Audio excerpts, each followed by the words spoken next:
Hello, this is Ernest Burley, your CIA, your cool insurance agent, coming back at you again with some more great information on insurance. Again, I'm a licensed insurance agent in many states throughout the country with clients throughout the country. I specialize in all areas of insurance, whether it be auto insurance or home insurance, life, long-term care, disability, commercial policies, church policies, things of that nature. I specialize in all areas of insurance and have been in the industry for over 30 years. The goal of this podcast is to educate you, to empower you, and to enlighten you so you can make the right decisions with the objective and unbiased information. Very important for you to make the right decisions because insurance affects all aspects of your life. So I just want you to have the good information and be able to jump right at it and make the right decisions that are best for you and or your family. I don't like long intros, so let's get at it. All right, today's podcast is called Check Yourself Before You Wreck Yourself. And by that, I mean wreck your automobile coverages. I know it sounds boring, but we're going to dispel some myths here today and explain how you can take advantage of your auto insurance policy instead of it taking advantage of you. And also, you want to make sure that you have the right coverages. So we're going to talk about how to understand how policies work and their discounts and things of that nature. Truthfully, I'm going to have to break this into two podcasts because it's just too much information to do in one podcast. So we're going to call this Check Yourself Before You Wreck Yourself, Part 1. So let's jump right into it. Your coverages. Okay, so your automobile coverages, liability coverages. So those are the coverages that pay for someone else because of something that you're liable for. So injuries to someone else or damage to someone else's property. Do not carry minimum liability limits. So state required minimum liability limits, please stay away from that. It is not a good thing to do. I recommend you carry no lower than 100, 300, 100. That's a split limit. It's called a split limit. So that means that you have $100,000 of liability protection per person if you injure someone, $300,000 per accident. So if there are multiple people that you're responsible for injuring, $300,000 for the entire accident, and $100,000 for property damage. So if you damage someone else's vehicle or multiple vehicles or a building, it pays up to $100,000 of coverage there. Now, that covers the vast majority of situations that will happen, but there are some situations that I've had people get into accidents and they kill people. Of course, $100,000 is not enough to pay for someone's life. But that takes care of the vast majority of situations that may occur. And we're going to talk about additional protection to insulate yourself from, something that may be a little bit more than 100,000. Okay.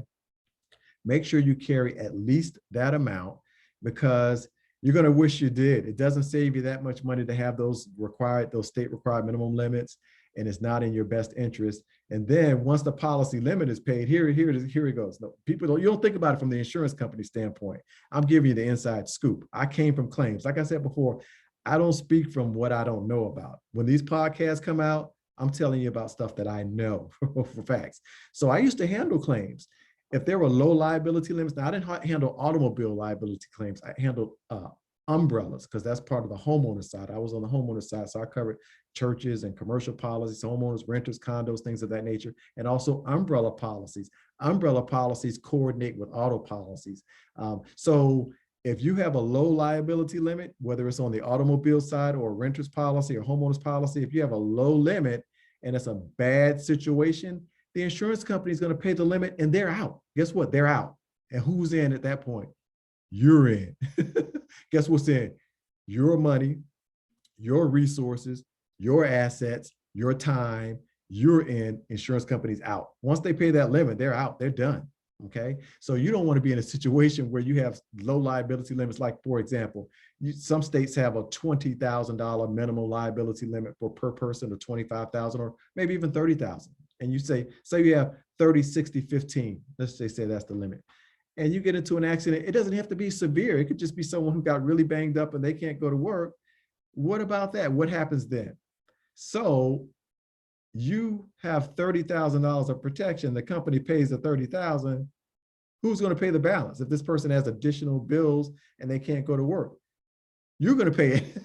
So don't get yourself in that situation. That's what I'm saying. And it doesn't save you that much money to have reasonable liability limits. Okay, so let me push on. You're not getting over on anybody. You're not getting over on the insurance company by having low liability limits. You're getting over on yourself because they're charging you a premium based on their exposure. So if they have low exposure, they're going to charge you a lower premium. The higher exposure really doesn't cost that much to have, but it gives you much more protection. It just gives you much more protection. So you won't be getting over on anybody but yourself.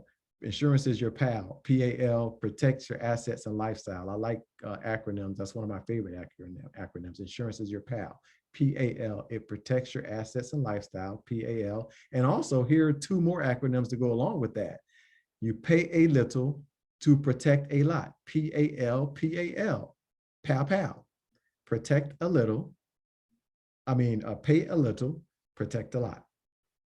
There you go. All right, sidebar. I recommend clients have umbrella policies too. So that gives you like an additional $1 million over and above your underlying liability limit. So if you have a $100,000 liability limit and that limit is exceeded, then you have an additional $1 million above that. Now, a lot of companies will require you carry higher liability limits if you get an umbrella policy. So you may have to carry 250, 500, 100, as opposed to just 100, 300, 100 if you get an umbrella policy, but doesn't cost that much more to do that. And the umbrella policy is only a couple $100 a year normally. So it's very, very well worth it to do that, to have that extra security blanket, that extra level of protection to protect your assets, okay? Small premium to protect a lot. Now, that's the liability aspect of your policy, right? For bodily injury liability and property damage liability. Now, how about the physical damage coverages to your vehicle? Comprehensive and collision. Those are the two physical damage coverages to your vehicle. They're two totally different coverages, right? So you can have one without the other.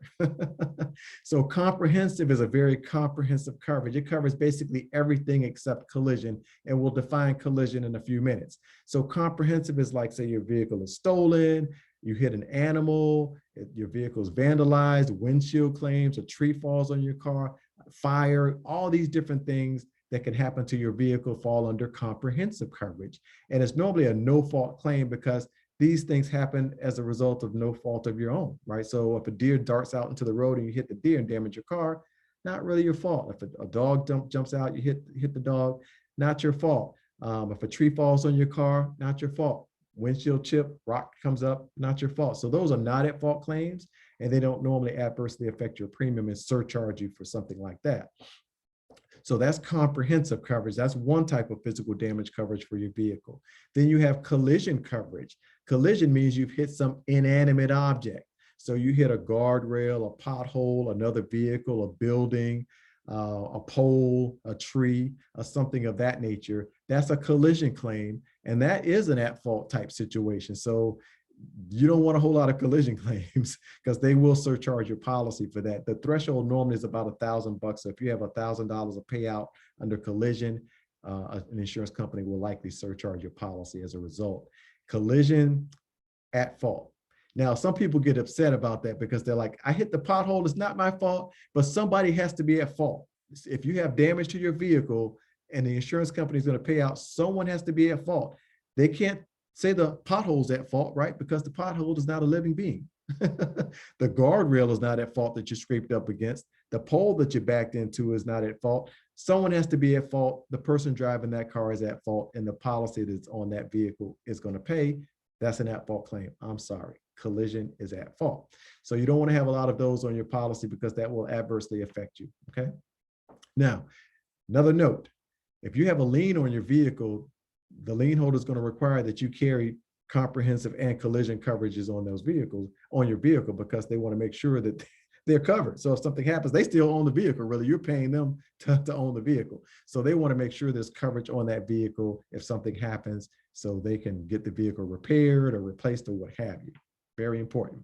Now, I'm going to dispel another myth here. The color of your vehicle has nothing to do with your rates.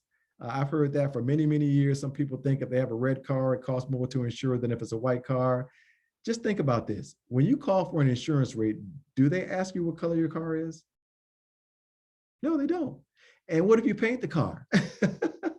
So let's be reasonable about that. Your color of the car has nothing to do with the rate that you will receive on the vehicle. Now, here are some of the main factors that will affect your rate. The driver of the vehicle definitely affects the rate. So that driver's age, that driver's driving record, that driver's claim history, that driver's credit score. All that stuff goes into the driver part of factors that will affect your auto insurance rate. Now, here's another factor, the vehicle itself. So the more expensive the vehicle, the more you're going to probably pay for insurance, right? So if you have a Maserati, it's going to cost more to insure a Maserati than it would a Toyota Corolla, right? Because it's going to cost more money to repair or replace that Maserati than it would the Toyota Corolla. So it makes sense. It makes sense. But clients sometimes just don't want to rationalize that. So it correlates. It's a correlation. So the vehicle itself, that's a driving factor for premium. Also, your address, where you live, makes a difference. So it will cost more to insure a vehicle in some places, some particular addresses than another address. That makes a difference in your premium. And the coverages that you have on the vehicle also make a difference. So those are some of the major factors that will affect your premium, not the color of the vehicle. That does not affect it. All right. Now, PIP coverage, that's our next coverage. We talked about liability coverage, right? So bodily injury liability, property damage liability. Then we jumped over to comprehensive and collision, which are the physical damage coverages to the vehicle. And now we're on PIP coverage. So PIP stands for personal injury protection, and it pays mainly for medical bills, lost wages, funeral costs from injuries sustained during an automobile accident. So that's for you and passengers of your vehicle, the driver and passengers of the vehicle. That limit is per person. So each state has different limits too. So some states start at as low as $2,500 and go up to maybe $5,000 or $10,000. In other states, you can get $100,000 or more PIP coverage. So every state is different. So, just take a look at that. And you want to definitely have that coverage. Some states allow you to waive PIP on yourself. You can't waive PIP for passengers, but you can waive PIP on yourself in some states. And it doesn't make sense to do so because you save very, very, very little money. It makes no sense to do that. So please don't waive your PIP on yourself. Medical payments coverage is similar to PIP coverage, and that's in some states. In addition to PIP, you can get medical payments coverage and PIP. Medical payments coverage pays, just like it says, for medical bills sustained during an automobile accident, injuries sustained from an automobile accident, and those limits vary by state too. So check with your state, check with your insurance company, and see what you have available there. But those are like no fault coverages. It doesn't matter who's at fault in the accident. Those coverages will pay for the medical bills that arise from injuries sustained from an auto accident. Okay, very important. Uninsured motorist coverage. Let's jump into that real quick. Uninsured motorist coverage gives you coverage and protection, you and passengers of your vehicle for damages that you rightfully deserved against somebody else's policy, but they didn't have insurance. They were riding around without insurance. I had one, a long time ago, one of my employees said they were riding dirty. I said, riding dirty? What is that? And she said, that means they're driving with no insurance. I was like, oh, okay. I hadn't heard that term before. I'm not an old fogey, okay, but I had not heard that term before, riding dirty. That's the lingo. These young folks, they have all this, funny lingo. So they say, yeah, that person's riding dirty. I'm sure there's some new lingo now about it, but that's riding around or driving around without insurance. So if you get into an accident with someone, they're at fault, but they don't have any insurance, you can make a claim against your own policy for what you rightfully deserved against the other person's policy. And also it involves physical damage to your vehicle too. So like say if there's damage to your vehicle, that other person doesn't have coverage, you make a claim under your uninsured motorist coverage, and your policy will pay for the damages to your vehicle. Different deductible. So the deductible is different than the collision deductible or comprehensive deductible. It's normally $200 or $250 on the uninsured motorist. And also bodily injury. So if you sustain injuries as a result of the accident, you can make a claim against your auto policy for what you rightfully deserved against the other person's policy. So uninsured motorist applies in that arena. Underinsured motorist is kind of the same thing. Is basically when another person doesn't have enough insurance to pay for the claim that you rightfully deserve. So underinsured makes sense. They're underinsured, right? They don't have enough coverage to pay for either the damages you sustain to your vehicle or injuries to yourself. Okay. Now I recommend clients match those limits. So you match your uninsured liability limits, your uninsured motorist limits to your liability limits. So if you carry 100, 300, 100, on your liability, I recommend you do the same with your uninsured motorist limits, because you want to protect yourself as much as you're protecting someone else, right? Your liability limits are protecting someone else for damages or injuries that you may cause. So you want to protect yourself too under uninsured motorists, at least to that extent. Okay. That's it for this podcast. Wanted to hit you real quick. We'll have to do part 2 another time. We're going to talk about discounts and endorsements on your auto policy, things of that nature. So you can take advantage of your policy and not have your policy take advantage of you. So our recap, we talked about liability limits, right? Bodily injury, property damage. We also talked about maintaining the right limits of liability, because you're not getting over on anybody but yourself. If you have low liability limits, you'll wish you had regular limits if you get into a bad situation, and not even a really bad situation. I mean, a little soft tissue injury can go beyond the state required minimum limit. Okay. Physical damage coverage, we talked about that. Comprehensive versus collision. Comprehensive is normally a no fault situation versus collision is an at fault situation, right? And we talked about the different types of claims that kind of apply under those coverages. We talked about PIP, which is personal injury protection, also called no fault in some states, and medical payments coverage. And that's for injuries you sustain during an automobile accident. And we talked about uninsured motorist coverage and underinsured motorist coverage. Now, takeaway, check yourself before you wreck yourself. Don't be so cheap to where you're getting all these low coverages and saving barely nothing per month to rob yourself of adequate coverage to protect yourself and protect your family, okay? Thank you for listening to this podcast. I love it when you tune in. I appreciate you. Please share the podcast with others and ask them to share the podcast with even more.